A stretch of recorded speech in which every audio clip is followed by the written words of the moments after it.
You're listening to the Adventurous Weirdos podcast by WatcherDM. Learn more at WatcherDM.com or come join our Patreon at patreon.com/WatcherDM. Stay weird. And yeah, Hey, Austin, how you doing? I'm good, Gabe. How are you? Cool. I guess we should probably say who we are Yeah, that's, outside of just referring to each other by we name. could do that. I'm Austin Holm. I'm Gabriel Hernandez. We're D&D nerds. We're WatcherDM. We are WatcherDM. And QuestGiver Games. And QuestGiver Games. Limited. Although, more limited, I think, than is implied. Yeah, it's a pretty small... By the name. We've really only given 2 quests so far. Maybe 3. Well, we've given a lot of quests. Yeah? Yeah, about 40 published Jesus. adventures. That's more than 3. It is. It's more than 30. Yeah. The number of numbers less than 40 is 40th. Well, yeah, so we wanted to start by talking about what WatcherDM... I think we're going to do a podcast. Yeah. And we're going to tell you in this podcast initially why and who and how. I think we should start with what. What? Yeah. What is WatcherDM? Yes. Tell me, what is WatcherDM to you, Austin? To me, WatcherDM has been, this last couple of years, we've been writing games and producing ttrpg content for people, and really specifically, mostly adventures, and then independent RPG games that you've mostly designed. I think we've worked together a bit on playtest and stuff, but I feel like most of the design. Yeah, I don't know. Camp Kingdom Come has a lot of you in it, and I feel like Warp Crawl, coming soon, definitely has some. I was definitely there for all of it. Yeah, but I feel like a lot of the seed, the germination, sperma, if you will, let's not came from your ambergris. Yeah, I've banged a keyboard or 2 in my time. Cool. Yeah. So, but you are WatcherDM. Well, in the sense that I started it. Right, I made the logo and started the website and made the brand and was like, hey, we should make adventure modules. Yeah. Because that'd be cool. Yeah. I mean, I got into this, I was, how far, we're a minute into this now. We could talk about weed. I had just finished my job at the weed factory. It's 2023. We're allowed to talk about marijuana. It's Canada. It's legal. Yeah, so in 2021, I had just finished a job as a technical writer at the old cannabis factory. Mm-hmm. And I was moving to Mexico to live with my mother. Yeah, we kind of crossed paths on the way. We'd been playing D&D together, 5e, for, at that time, what, like a year and small change? Yeah, I think it was we were coming up on our first year of kind of playing remotely. Like, yeah, you were playing from wherever you were living in the Kelowna or yeah, it was Mars. Might have been the weed farm in the native reserve north of Kelowna. Cool. I didn't know you were a technical writer for them. That's interesting. Yeah. I literally wrote the book on how to put marijuana in bags. Somebody's got to write it. Someone's got to write it. I think I got to write it. Yeah. Well, when you have 100 people, it turns out that you do actually need a standardized way of doing something, and yeah. Actually, that's true. If you're even with 3 people. You remember we had this notion for a while. So when we first started really diving into this, we had started a Notion document. Notion SO, I think, is the Notion.so is the tool. Yeah. And so much of the documents that we created were we have a guest. We have a pause. Okay, and we are back. What was that doorbell sound? That doorbell sound was the delivery guy from UPS delivering our new prints of Quest Crawl. Our probably most popular, gosh, if I can find a knife around here, I'd open it and show it to you. Our most popular role-playing game product that you've made so far. I think it's my favorite thing we've done so far. Actually, still probably one of my favorite things to play. Yeah, it's a lot of fun. When you don't have a full, you don't have all the time in the world, but you want to play some RPG game. Nice. Look at those. That's a brick. Get you a Quest Crawl. On 20 pages, we articulate a game that can be played for endless, hilarious hours of fun.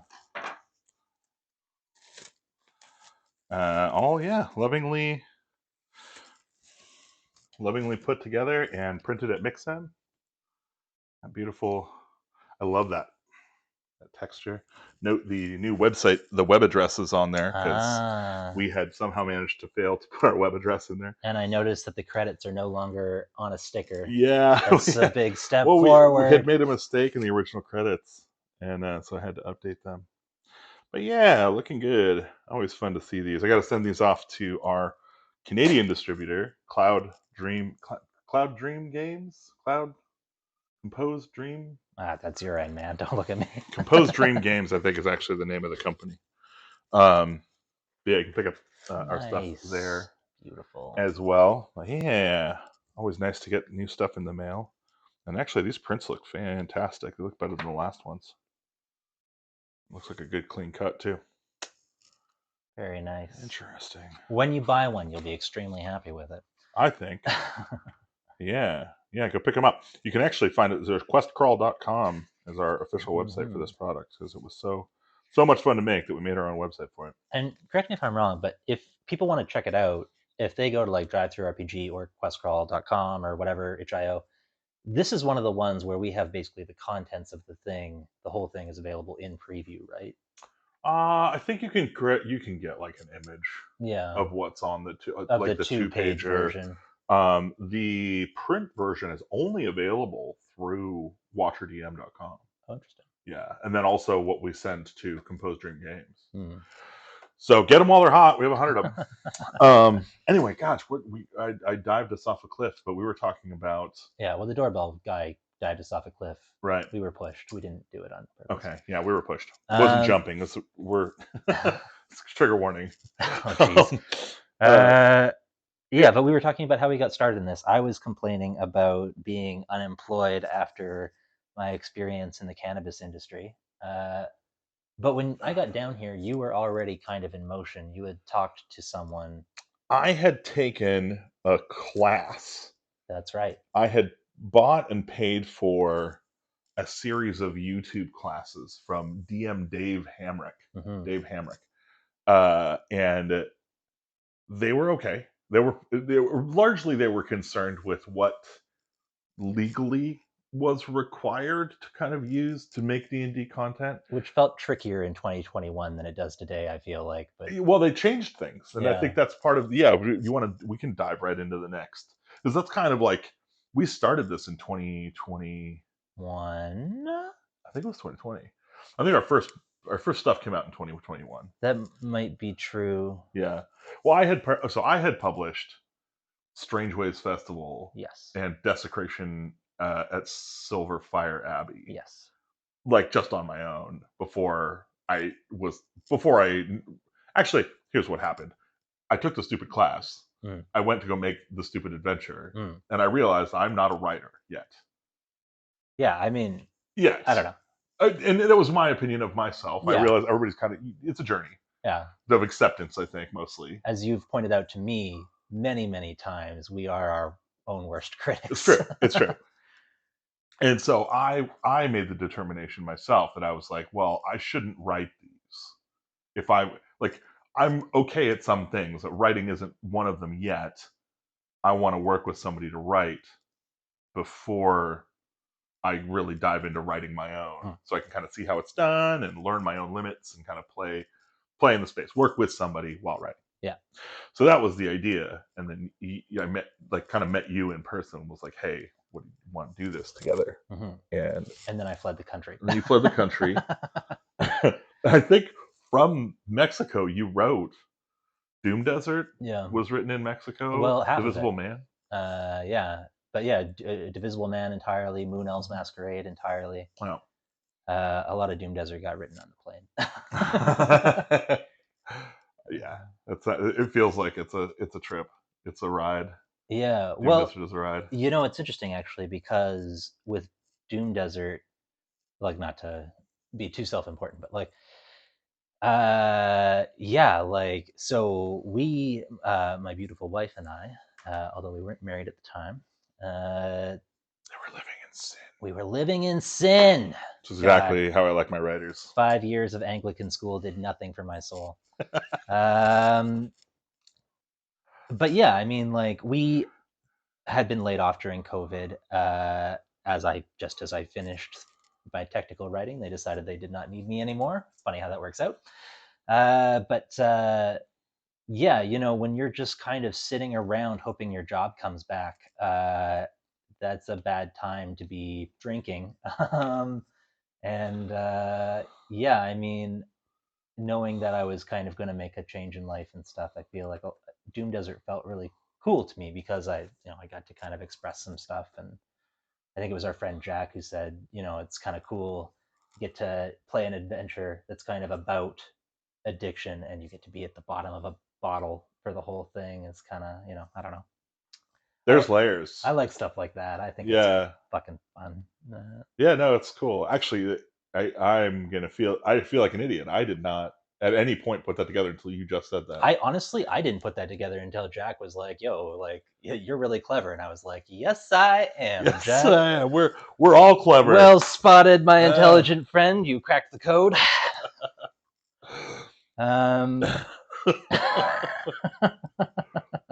Nice. Yeah.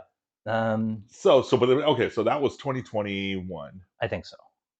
and fast forward 2 years, and what has changed in publishing? Oh my god, it's crazy. Yeah, for a niche industry, there's been some drama in those years. Well, and not just drama, but like motion. Yeah. There's been so much has happened. Like, do you remember WebDM? No. So I don't. Jim Davis and Jonathan Pruitt were WebDM for years. They were like the biggest D&D channel on YouTube, Okay. and they did the Weird Wastelands Kickstarter. I think in 2021, Around maybe that same time. 2022. And they partnered with 2C Gaming, which you see all over the place. 2C Gaming is, you know, a publisher like, and now I was just looking through this because I haven't gotten my Weird Wasteland stuff from Kickstarter yet, Mm-hmm. and I went looking, and I like Pruitt and Jim, or they haven't posted a YouTube video in a year. Oh.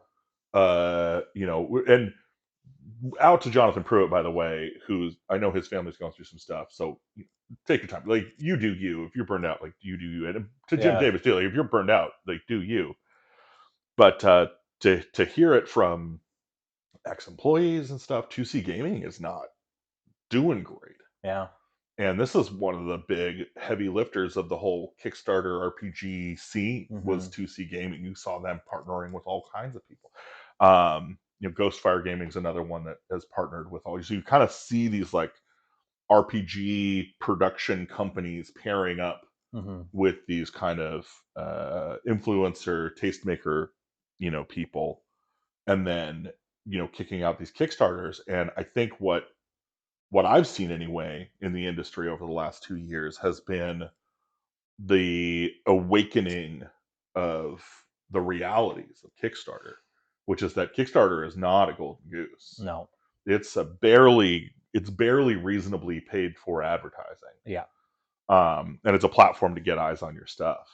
But the reaction to a lot of people when they get that loadout, when they get that 100K or, you know, $1 million or whatever, whatever they hit on that target.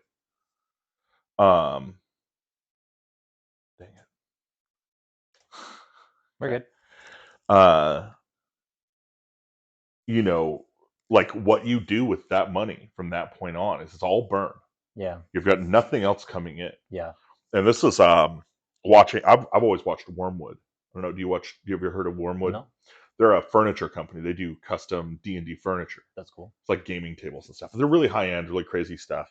I watched their channel. They're always mired in some kind of controversy. I'm not going to speak to that, or whether or not they're good people. They're not. Nobody is, by the way. If you're a human being, We you are suck. all of us sinners. Yes. That's Anglican school did teach me that. Yes. You're bad and it's your fault. Yeah. And you should feel bad, by the way, Yeah. for the bad things you do. Like, don't put it on other people. Clean up your own shit.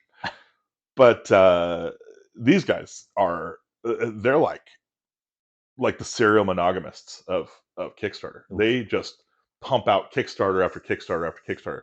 Their whole business model Mhm. is this Churn. of Kickstarters, and they're making it work, like in that's it's generating the money that they need to like keep going and doing the thing, but the amount of expansion they've had to do to keep production to make the production work, and then having nothing after, like you have no income unless you do another Kickstarter Mhm.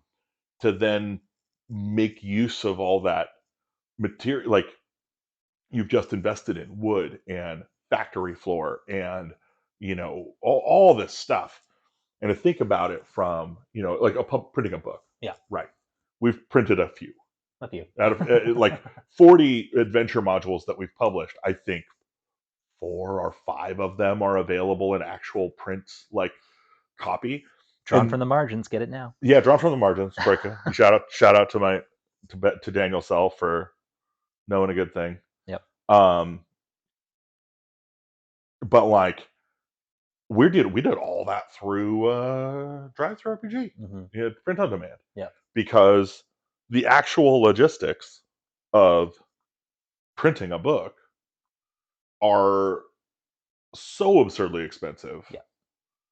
And I think Daniel cooks it down to this. He's like, you pay 2,000 quid for 1,000 books Yeah. in UK, Yeah. and that's nice printing and all that stuff. So like about $3.50 a copy if you buy 1,000 books.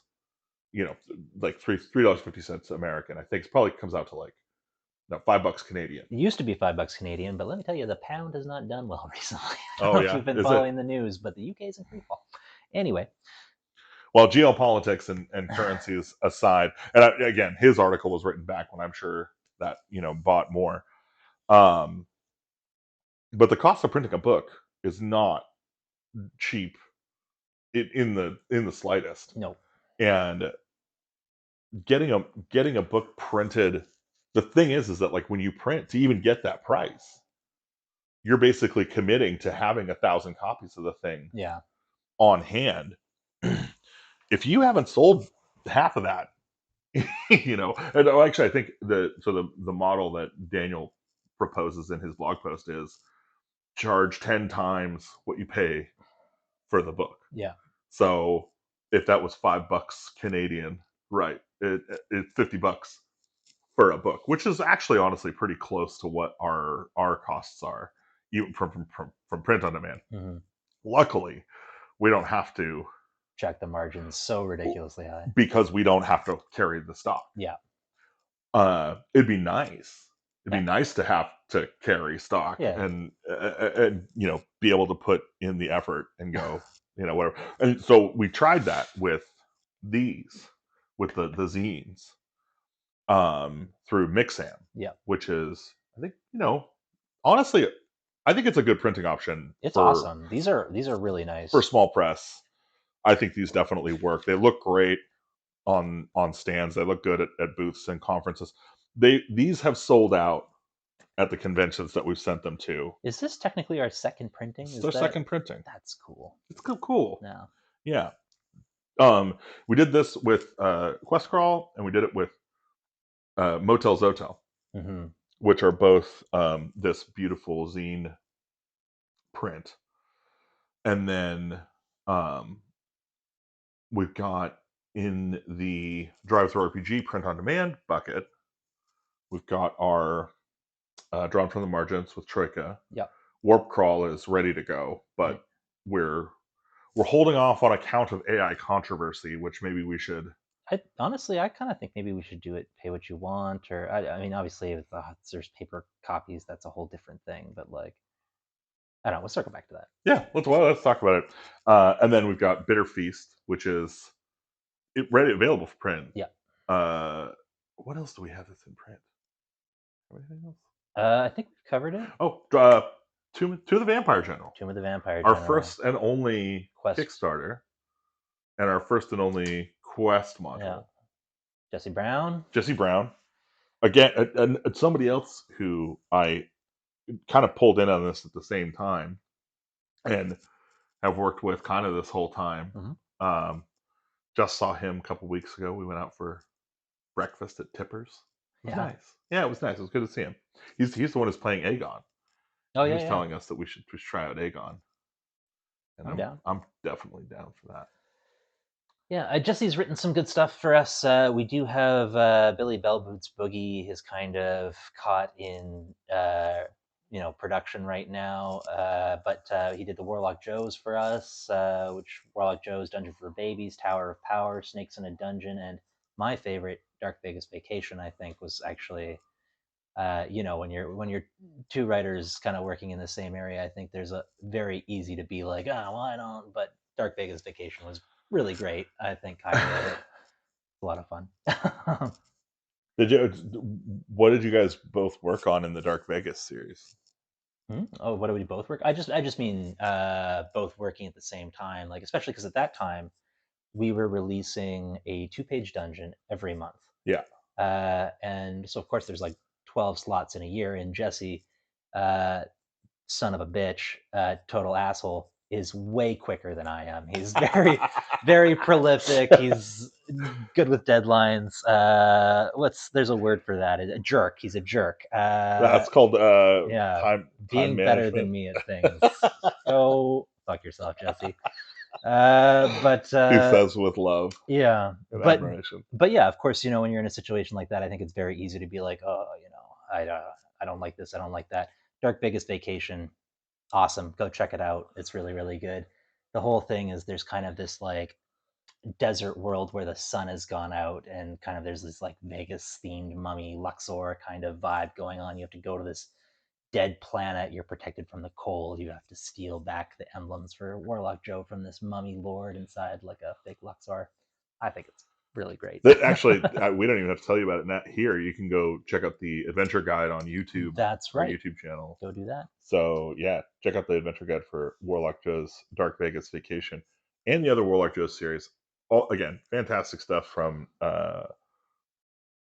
Jesse Brown, whose brother Paul Brown was Mm-hmm. our illustrator throughout that whole period, was doing covers and art direction for us, Mm-hmm.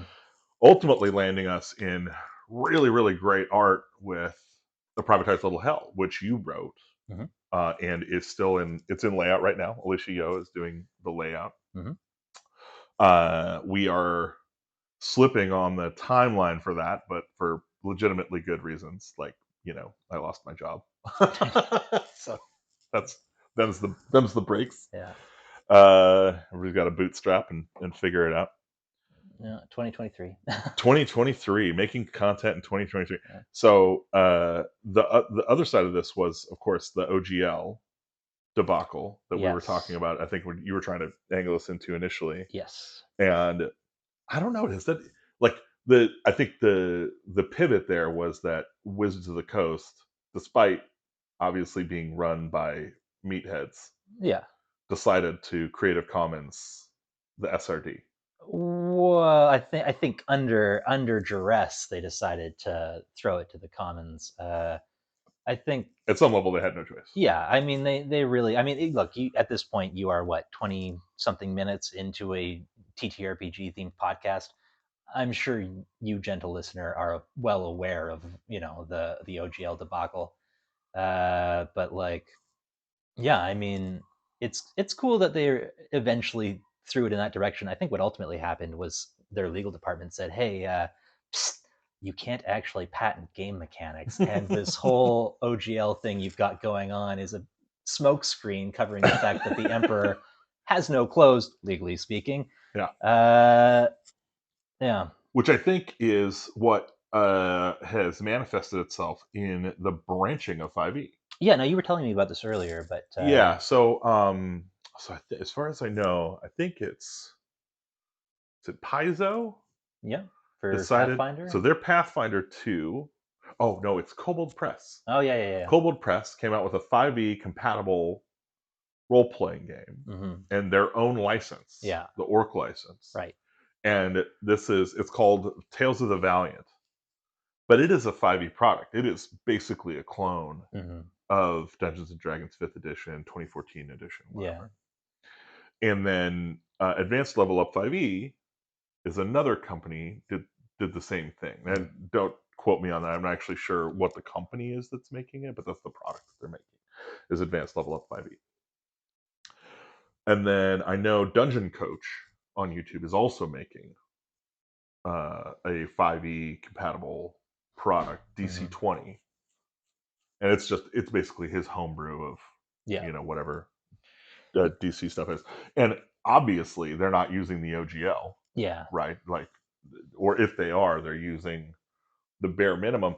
But at what point did it not matter, right? Like Shadow Dark has stat block for goblins. Yeah. Shadow And Dark has stat blocks for beholders. I mean, right. they really They really were just like, this is just at a certain point, I think it was just like, oh, the Emperor doesn't have clothes, and everybody just started running around Yeah. naked. Yeah, big shout out to Kelsey Dion, by the way, and to Mrs. Dion question mark, who runs the marketing over there. I think those guys are killing it.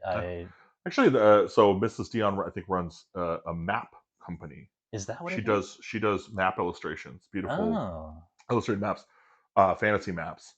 huh. And so Kelsey, she was talking. I was listening to her. She has a Moon Elves adventure. Does she? Yeah, it's the Sanctum of the Moon Elves. That's it. I And it don't was like her anymore. Get her out of here. actually, she had a really cool take on Moon Elves. I thought Yeah. you'd like. They were like they had all ascended, Uh-huh. and like except for some of the ones that were dicks. Yeah. And Oh, so you're those telling me ones were about like this. Yeah, yeah, stuck in yeah. the ethereal plane kind of thing. It Yeah. was pretty cool. That sounds cool. Yeah, it's just I like creative stories, stuff Yeah. like that. It's crazy how often things overlap like that. Like, these Moon Elves or Forgotten Realms, Dragonlance did Moon Elves years and years ago, but I feel like Well, but people they have been, weren't from the moon. yeah, I feel like people have been riffing on it ever since and getting more and more lunar with it. I like it. Yeah, no, Moon Elves should definitely be from the moon. Yeah. Our Moon Elves are from the moon. Actually, Yes. live on the moon. Come to Earth only to party. Yeah, which I like the idea that they've kind of fall like they're the remnants of the ones that ascended. They're like, no. We like to drink. We're gonna stay in the material We're- plane where the drinks are. We're party assholes. Yeah. We're your party elves. That's like what got inherited out to them. I like that. So as this is all kind of unfolded, I think one of the weird side effects of it is that there's been kind of this boom in the popularity of the OSR. Yes. Well, it's a lot like when fourth edition came out. The movement right now with like the 1D&D, where you were saying earlier you wanted to talk about writing for DMs versus players, and I think we should get to that. But I think that you know the corporate mugwumps over at Wizards of the Coast are sitting there going, look, there's 5 people around the table. The DM is the only one spending money. How do we get money out of those other 4 players? And the honest truth is, personally, I don't think you do. I think those people are showing up in large part because they don't have to pay, or they don't have to prep, or they don't have to, they can just show up and have a good time. And I think the drive to monetize that in 1D&D or whatever they're calling it now, 5.5 or D&D Beyond the game, this kind of subscription model is, I think, just in the same way that like the 4E kind of impulse to video gamify things pushed people out. I think that, this is doing the same, and the OSR is in the same way it was in '06, kind of blossoming anew, a new SR. It's interesting. It's it's super well because I think there is a way to monetize the player base Yeah. of Dungeons and Dragons, and I think it's actually kind of what they've been doing, and what after a certain level all of us have been doing, which is D&D as a lifestyle. Yeah, Like as a lifestyle brand, showing that you're a D&D nerd, yeah, and having the fancy rolling thing and the cool kit and the little trinkets and bobblets and your sell dice, divisible right? man T-shirt It's available dice now at sales. WatcherDM.com. Exactly. Yeah. Right. If you want to show off that you're a player, you get the cool player stuff. And I think I think the thing is like that's a certain percentage of players. Yeah. And in that percentage of players, they are probably the most likely to overlap and become DMs. Yes. So that's kind of a funnel. Yeah.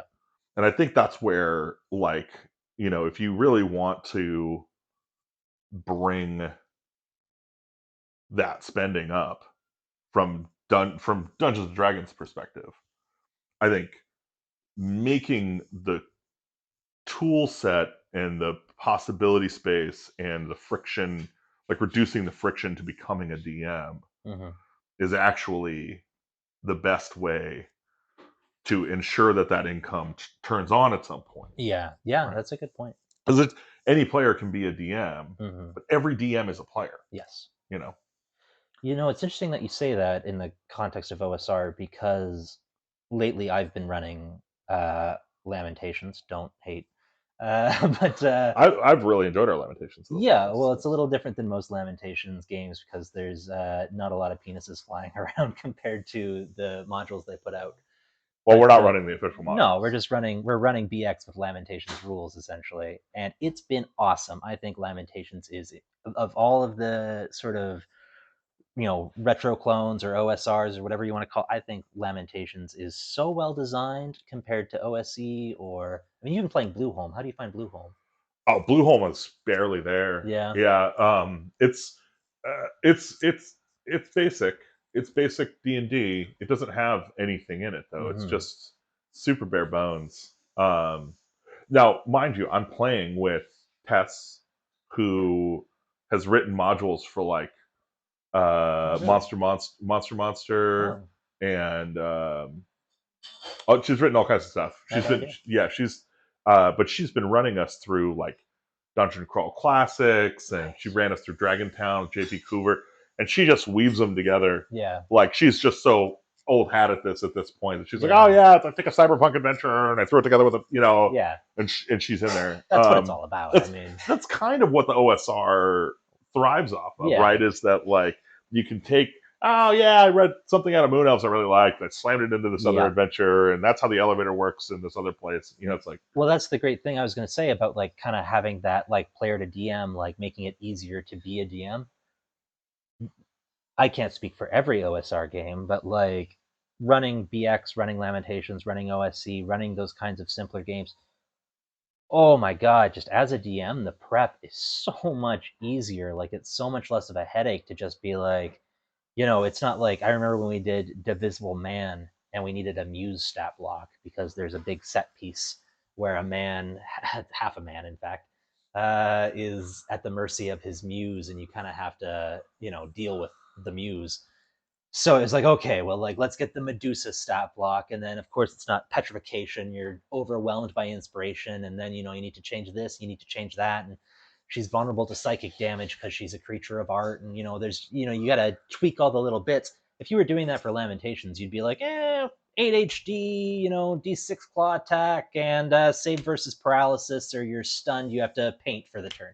Like it's just like the amount of prep it takes to make not just an adventure, but a cool adventure for those OSR games.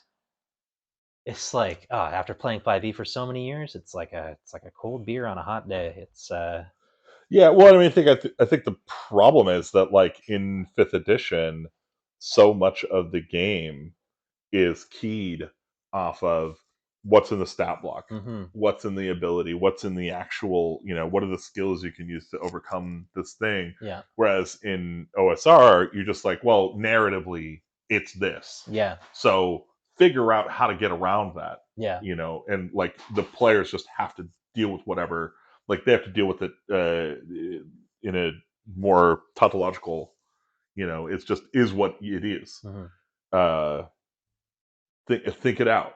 yeah, Understand the motivations of the creatures involved and try. And the world isn't there because you're there. yeah, The world is the way that it is, and if you can't figure out, maybe you should run. yeah, Like I think that is something that's very lost on the way that a lot of fifth edition gets played nowadays. I don't think it's impossible to have a light prep fifth edition game. yeah, In fact, arguably, I think you can really have a great, fast, easy fifth edition game. As fast and easy as OSR. You're just going to leave a lot on the floor. well, You're not gonna grab for the rule book every time you need to do something. yeah. I think one of the things that kind of like for fifth edition, like it's you can play faster. Like encounter balance is such an interesting thing in 5e because there really is a different assumption about character death and how much, like you guys were saying, we were playing Lamentations, our kind of our home game bar hack that we all play. Like I've had a couple people say to me, like, boy, I really hope my character dies tonight. Like, like I really hope this guy bites it so I can make a new guy. Just because it's like it takes 5 minutes, especially with OSR Beyond. Oh, we're gonna talk about that. No, we'll talk We about don't. that next Let's tease it next time Tuesday. on. OSR Beyond. What's that? Yeah. OSRBeyond.com. Um, Get your fruit snacks. Get your fruit snacks. Wear a bib. Baba needs a bubba.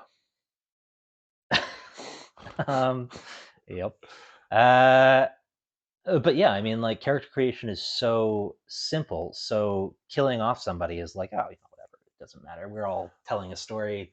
Norman the Dwarven Dorman finally died under a manopede. That's how. I don't think he's killable. No, dwarves are hardy creatures, and you got what's your AC, Chels? 20? Yeah. 20, 21, something like that. Yeah. It's high, it's up there. So until one day, Stormin Norman, the Dwarven Dorman, doffed his armor, and ran into the fucking dungeon full of dwarf naked. I need to hit you guys with some rust monsters, I think, is what needs to happen. I'm surprised we haven't hit one yet. Well, I've been trying to come up with a good twist on them. I feel like I had some good stuff in that campaign, like I wrote a bunch of stuff for goblins, and then I just kept tweaking it until it was so strange that nobody's like, "Oh, these are goblins." Yeah. Have we run into them? The fly-headed guys started life as goblins. Yeah, actually, that makes a lot of sense. They've just that tracks. Gotten weirder and weirder and weirder, and it's been great. They're flying goblins. Kind of, yeah. Yeah. They're sticky little. They're so weird. Ceiling crawlers. Then they can make little screens with their spit. Mucus. Yeah. It's pretty gross. Man, that's such a cool world, though. Yeah. I've really enjoyed Barhack. I think we should do a setting book of it. I think people would really get it. Yeah. But I'm in the middle of kind of the same type of exploration of what it is to make an adventure. I finally decided to kind of break my vow of silence and start writing. Mm-hmm. And what I've been exploring is this idea of, what if an adventure isn't an adventure? What if it's just 3 layers? Yeah. And like, you don't have to go into all of the layers. You don't have to go into any of the layers. They're just there, but that's where the treasure is. That's where the bad guys are. And good luck. That's a very OSR thing. It is a very OSR thing. Like, I feel like there's a kind of like, because in 5e you're spending like, what do we say? It takes probably like an hour for a normal person to make a character. Like, I mean, like you or I could probably do it in 20 minutes because we're nerds. But like, if you were like, come over to my house, I'll teach you to play 5e, that person's going to be making a character for an hour. Yeah. If I mean, I know you've got the D&D Beyond cornucopia of the. Oh, forget about it. If you give them all the options that are available for 5e, they just would be like, can we like play something else? Yeah. So where's Yahtzee? Let's play Yahtzee. But I mean, then again, like, maybe not. Like, I think at some level people are attracted to the idea of like the power of the power fantasy of 5e, which is very much there. I was thinking, actually, Gabe here is being modest about saying he's not a writer, but he actually has been running for years now, kind of this like over campaign that like most of the writers in WatcherDM, we've all taken turns DMing it. I'm running a section of it right now. Andrew Ferguson, who wrote Spooktober, Halloween, and Debutante, which is another one that you're like, oh, somebody else wrote this. Oh, like ethical vampires, man. Yeah, I love a good vampire story, and I love Andrew, and I love that Andrew's ethical vampire story. Andrew is the 3rd member of Questgiver Games. Yeah, I should probably point out he is our kind of silent partner. He's not here today because he's a silent partner, and he's an actor too. I think he's trying to do that as his primary focus. Yeah, so we give him no crap. Yeah, I've never said anything bad about Andrew's acting career until now. No, I'm joking. But you can check him out at andrewfergusonfilm.com. Mm-hmm. He just finally got his website up. So we finally sat down and did that. It's a great website. But so for creating for DMs versus creating for players, I feel like what I think what's probably the most interesting part of this whole thing is that when we were deep into 5e, we're focused on 5e, we created almost exclusively Dungeon Master content. Yeah. Because creating 5th edition player content feels like maybe there's already enough. Like there's maybe too many tools in that pile. Yeah. But then you get over to something like Troika, Mm-hmm. and I think we have made probably more Player facing. player-facing Troika content, kind of incidentally, that's really, really good.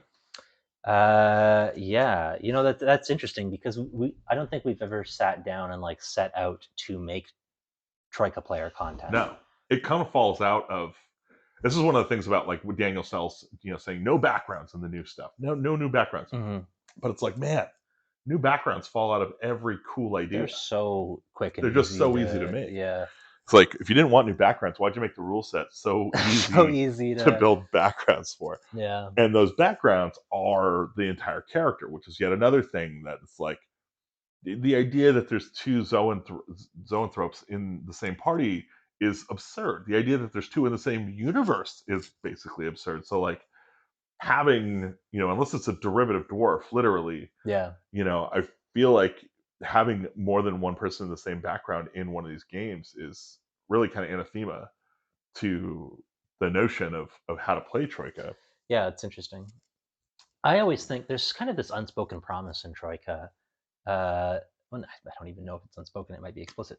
But there's this idea that like you kind of your background is like you're a lost giant of Cordoba, and you're like, okay, what's Cordoba? And the game is like, hey, like you're on, tell me about Cordoba. Yeah, And good luck. yeah, right. Which is the a very fun thing about Troika.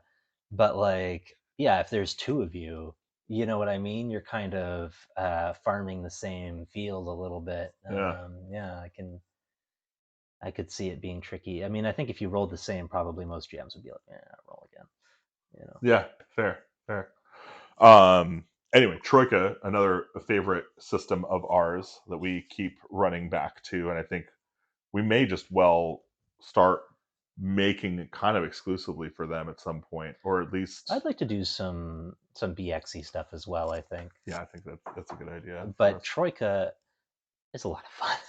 Well, I think all of our stuff could be ported to Troika, Yeah, and it would be better for it we at some are. level. In fact, just now we are reporting Revengers Disassembled to Troika. It's in progress. It's Yeah, in we progress. got Longbear in progress. We Yep. got Divisible Man in progress. Yes. We've got Revengers in Yes. progress, and then I also started working on A Kiss to Build a Dream on. Oh, really?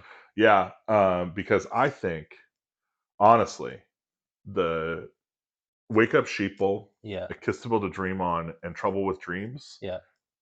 and Drawn from the Margins in one like setting book, yeah, for Troika, yeah, would be a huge hit. So let me tell you what I'm thinking about that. I don't know. This is maybe not even germane to a podcast, but like, I like Trouble with Dreams. I like Wake Up Sheeple. I like Kiss to Build a Dream on. I want to do Wake Up and Smell the Roses. Yeah, but we've been we're waiting for it. Yeah, it's close. I mean, we need to play test it really, but I want to write it for Troika. I want to get some backgrounds for the Ermine Marches, and then I have a couple other ones kind of just planned vaguely. I want to do Sweet Dreams as the kind of the capstone on the Dream trilogy. We'll do some little fat boy dreaming of chocolate, kind of having Dreaming Kings like get these chocolate out of here. I don't know. Do Wake the Dead, kind of as the finale to the Wake Up Sheeple, Wake Up and Smell the Roses kind of thing. Yeah. And then I want to combine them. I want to do a crossover called Wake Up and Dream On, where the dreaming world kind of collapses into the real world. And now the maps from the Wake Up games, the 3 maps from the Wake Up games, you're adventuring through them again, but in dream state. In the dream state. I love that. Yeah. That is such good. And can we call it like Lucidaria or something? Like that's the I like that's that. the place. Like that's the setting. The Lucidaria setting. The Lucidaria setting. Sure, yeah. So and then it's just like you got the wake up setting, the dream setting, and they kind of merge together. This actually comes back to an idea we had years ago, which is the weird tome of fantasy. I think we wanted to do the Yeah, weird yeah, tome of yeah, fantasy, which was going to be WTF. And part of it we were talking about was doing like how to do dreams, how to yeah. do dream games properly, how to do gaming in the dream realm It's kind of interesting. properly. I remember when you were doing the DM Dave class. Oh, yeah. DM Dave kind of came out with a dream themed adventure, and it stands out to me because I remember reading it and thinking like, wow, like I like this a lot. Like I think this is really good. But it kind of had too. I finished it and I was like, but in dreams, it's real. Things are kind of, and I just got me thinking, and like I think that's a great setup for role playing. Dreams are one of those fantastic things in life that we all share and we don't really talk about. You know, That's uh, fair. I always think of that that Always Sunny in Philadelphia bit with Dennis, where he goes, "Dreams are like old photographs. If I'm not in them and no one's having sex, who really cares?" That's what we need is more dream adventures with sex in them. No, yeah, there we go. Well, Kiss to Build a Dream on available now. Yeah, it's covered in grease. Yeah, Get your grapple ready. greased up man of your dreams. Hope you found the sticky cheroot. That's the best way to get him in the end. There's a little tip for you. If you play Kiss to Build a Dream on, find that cheroot, vomit tar all over that greased up libido man, drag his ass back to the queen. That's how I do it. That's how we all do it. That's how I met my wife. I also like the idea of keeping that interdimensional valise and going back into the dream world and just bringing dream shit out. Oh yeah, that should totally be. I have a little bit where in Wake Up and Smell the Roses, where the polychromatic dream goblin Yeah. from the end of Kiss to Build a Dream on, he's trying to make it as a romance novelist, but he needs a place to live, so he's asking if he can stay on your estate. I Oh think yeah. I also want to. I think we need to loop back in the button-eyed haberdasher Oh from yeah, Trouble yeah. with Dreams. Yeah, Yeah, absolutely. I don't know. Yeah. No, I think that whole thing should get its own treatment. And just yeah, like you were talking about. I think it's a sextet, right? Yeah, That has like a joiner, yeah, like a seventh kind of joiner that's like, yeah, Luciferian. Let's just do that. All right, cool. Well, now that we've just made up more work for ourselves, yeah. good job. Let's talk about the last bit here and see Sure. if we can get through it. One of the other things we want to talk about, and this I feel like this comes out of the OSR discussion, Mm-hmm. is procedural play versus narrative play. Now I know when we started playing West Marches in uh, Pixels and Pagans, Yeah, which is our West Marches game that he was referring to earlier. our 5e West Marches game. Yeah. Now I did not have, or I didn't really know the rules for a 5e hex crawl, but I was kind of like just using a regular grid. They are so poorly presented. I mean, Yeah. no disrespect to anybody who works in the game industry, because it's a hard work for not a lot back a lot of the time. But the overland travel rules, the hexcrawl rules in 5e, they're split across two different books in three different sections. Like, it's a wonder to me that anybody can figure it out. Yeah. You wrote a great blog post. I Thank you. think that kind of stitches it together for most people and bless that. Also, I think at the beginning of Long Bear Valley, you just are explicit. Like, here's how to go get this. Well, Like, yeah, Long Bear here's the Valley is pages. dead simple because it's like this. It's double difficult terrain. Yeah, Like, yeah. one hex a day, baby. But yeah, I think that like outside of just overworld travel, which I think is poorly explained, having procedures for dungeon exploration Hmm. is kind of a thing that I don't think I've known about it since I was a kid because I Hmm. played second edition and we kind of had procedures for it that were derived from the first edition procedures. Hmm. But like I don't know that that really carried over. I wouldn't say that most of the people I've introduced to fifth edition, for instance, would know or be able to articulate the procedures of play Yeah, that's outside of just the DM expresses a scene, the player asks, what they can do something, and then he adjudicates, and yeah. then keep going, to repeat. That is one of those things I think that God, it's not called Shadow Dark. Kelsey Dion, Shadow Dark.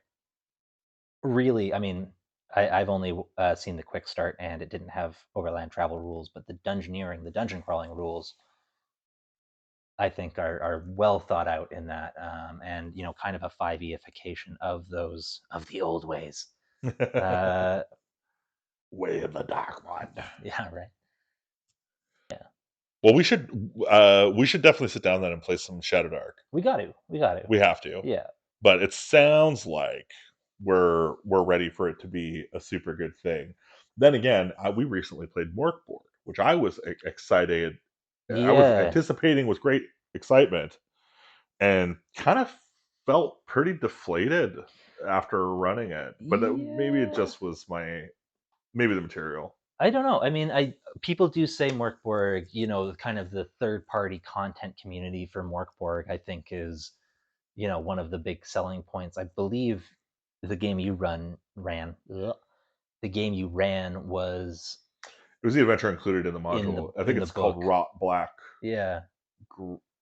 Grub or something like that. Yeah, which I've in the last couple years we've played a lot of the introductory adventures included in the books of these various games, and I think Troika might have the Morkborg people by a little bit there. That's a pretty solid introductory adventure. I feel like we got through Morkborg, and it was like, well, like that was a series of encounters. But I was just reading the other day a blog post by I think I want to say Empty Black or one of those cats, and they were talking about how to write a good Morkborg adventure, and they pointed to that adventure as a good model. Yeah. And I was like, really? Like that's the model for your? I mean, I guess I don't know. It didn't stand out to me as very. Yep. So it was like something trying to be evocative and just kind of failing. Yeah. I think the honest thing about this game too, or these games, TTRPGs in general, that I've kind of come to appreciate over the last couple of years is your work as a DM. Like, honestly, like it's you're only, if you're a DM and you've got 4 players, it can feel like you are writing an adventure and you are trying to create fun for your 4 players. Truth of the matter is, you are 1/5 of the table and you are bringing 1/5 of the fun most of the time. And Sure. if you're playing, if you run like Moonel's Masquerade, which is the greatest adventure ever written, Pretty much. and you have 4 people at your table who are just going to be lumps and don't want to engage with it, it's going to suck. Yeah, It's that's going true. to be fucking awful. And Yeah. you could run the most, I don't want to point any fingers, but, I'm sure we've all read a couple lousy modules. You can run absolute garbage, like nonsensical, disjointed, poorly written trash. And if you've got your 4 best friends showing up at your table, you're going to have a blast with it. That's Like, true. um, it's kind of one of those. I think that's a fantastic capstone. We should end it on that Should we end it on that? note where remember, you're 1/5 of the table, or whatever fraction of the table, Yeah. and everybody bringing the fun is the critical part Hmm. of having the fun. Yeah. One of the biggest things for me, I always know, like we talked a little bit earlier about Andrew Ferguson, our the third wheel of our psychedelic love tricycle. He, when he's a player in one of my games, I always know we're going to have a good time because he always brings a fun character and a fun perspective and a little bit of a wild card energy that keeps it interesting. Yeah, he's definitely not. What is what we talked about this last time? We were like, he's one of those guys who believes the princess is probably fine. Yeah, She can save herself. The princess and, is a grown and ass woman. the dragon earned that hoard, He worked hard for it. and yeah, And I'd like a house. It's a power fantasy. We're millennials. I'd like to have a I'd like house and a steady income and a long rest, and maybe Fireball. and maybe fireball. A long rest, yeah. All right. All right. Well, this has been WatcherDM podcast numero uno. Yeah, let's seal her up. Hey, thanks for hanging out, dude. Thank you. This was a lot of fun. I'm Austin Holm. I'm Gabriel Hernandez. Uh, Stay weird. Stay weird.